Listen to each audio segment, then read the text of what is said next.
Welcome to our channel. Today we how to activate DocuSign CLM workflows with AI document summaries step by step clearly. To activate DocuSign CLM workflows with AI document summaries, begin by logging into your DocuSign account. Navigate to the Templates section in the main dashboard.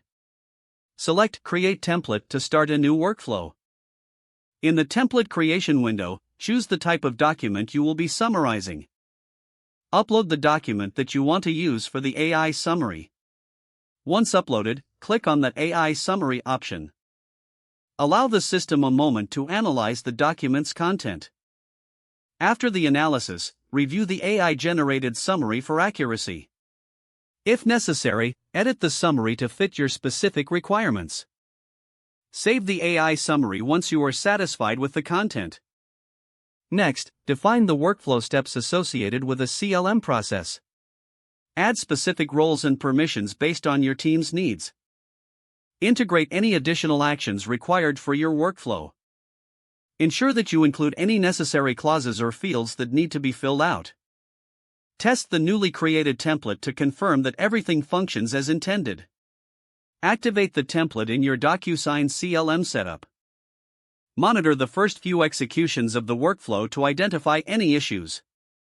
Adjust the workflow as needed based on user feedback and performance. This process ensures a smooth and efficient integration of AI document summaries into your DocuSign CLM workflows. If the page does not load, refresh the browser or try again in a private or incognito window. Make sure you are using the correct email address, then retype it carefully to avoid small typos.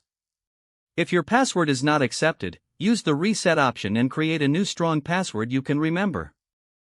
Check your spam folder for verification or security emails, then complete any requested confirmation steps.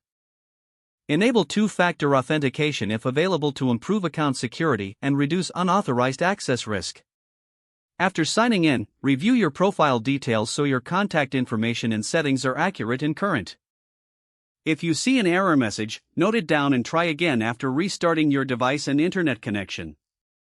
Log out when you finish, especially on shared devices, to keep your account and payment information secure. If the page does not load, refresh the browser or try again in a private or incognito window. Don't forget to like this video and subscribe to our channel for more step-by-step tech guides.